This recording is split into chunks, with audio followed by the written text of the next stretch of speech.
way of Will John. Speaking of our past, I mean, you guys can remember the 90s and the fact that there was no UFOs on CNN, and there was no discussion of aliens. It's so different now. It's so different. I mean, for some people who didn't pay attention to any of that stuff, right?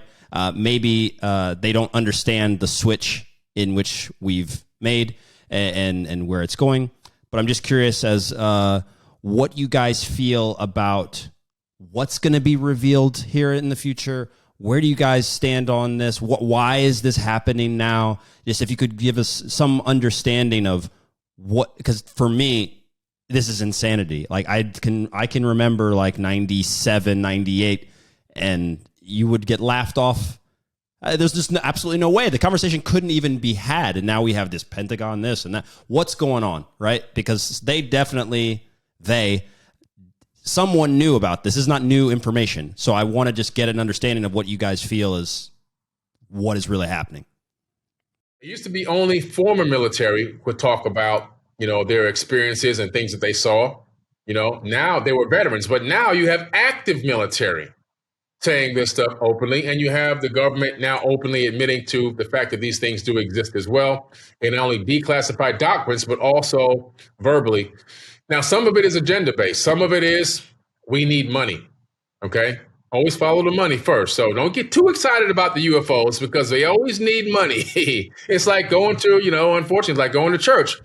God can do everything, but he just can't handle money. So we always need more of it. And so the government has gone to every, United States government, unfortunately, has gone to every country, and they have literally brought democracy to the world. And that democracy means we're going to install a dictator that we want, a puppet dictator. We're going to tear down your country, take your resources, put you under our umbrella, and we're going to dominate you. And now that we've done this, we've generated billions and maybe even trillions in money from the war effort. And now we've done this to every single continent on the entire globe. There's nobody left. So we got to go to space. So now we're going to tell you we need the Space Force. There's threats coming in from space. They could be, threats to national security. They're deactivating our nukes. They're activating nukes. They can do whatever they want. We can't catch them. So now we need to divert trillions of dollars into private industries, private corporations. So there's no FOIAs being requested, no Freedom of Information Act can be requested from a private corporation, so that we can now channel this money into our pockets. We can do these dead-end projects, like they have these special fighter jets that cost, $18 billion for one, and it never works for 10 years, and they keep asking for more money. And after they do that for about 10 years, they go, oh, it didn't work. But meanwhile, the guys who run the corporation have made billions of dollars. So they're doing the same thing with space. They're going to continue to pump fear, because they want us to believe that there's this big threat coming from space. And because of that, we need all your trillions of dollars to send into these private corporations that we sit on the board of directors on, so we can continue to eat like fat cats. And that's part of the thing. The other part is there are real people out there coming in from space, visiting us, taking a look around, trying to see what the heck is going on. I think some of them have been shot down in the past. It's my personal opinion. So it's a variation of real UFOs and stuff that we actually own ourselves, which is agenda-based to generate trillions and trillions of dollars from the economies around the world. That's just my personal opinion. Yeah, that's pretty much what I was going to say in terms of understanding that there's always an agenda involved, and we have to be very careful that, if we're seeing something, then we're probably supposed to see it. It's not, oops, I didn't mean to have that leaked stuff get on there. So clearly we're supposed to be seeing all of these things happening. Now, are they all extraterrestrials traveling from different star systems?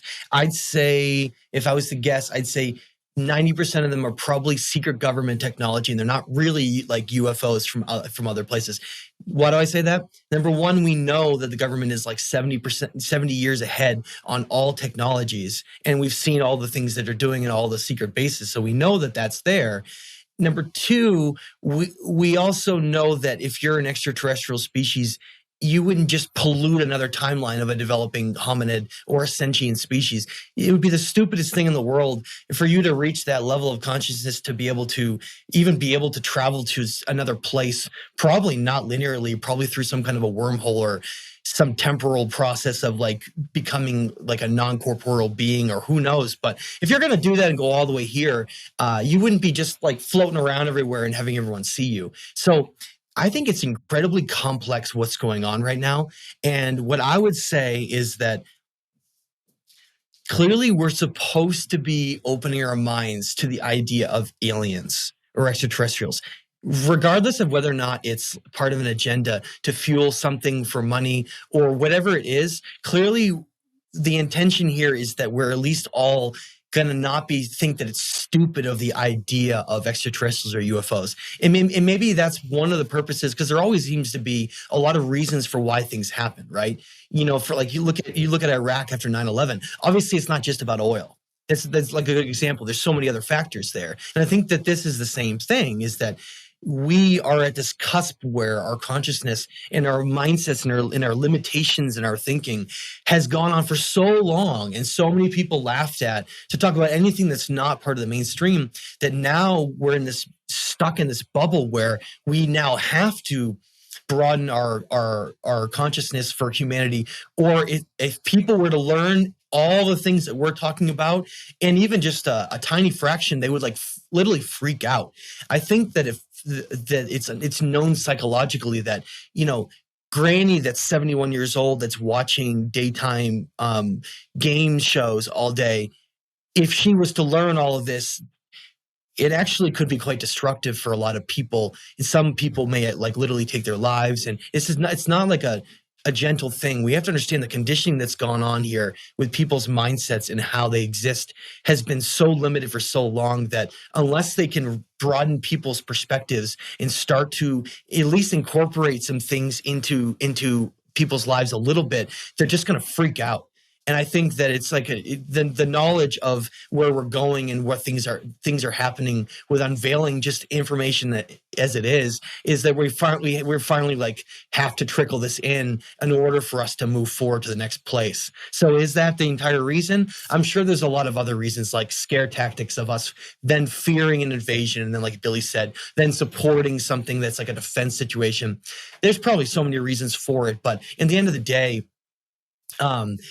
it may end up helping us just because at least people will open their mindsets up to the possibilities of life and things outside of our world. And finally, we can't just be in this illusion of just this little game show, but we can at least broaden our horizons and our consciousness a little bit. So I guess I see it as a good thing overall.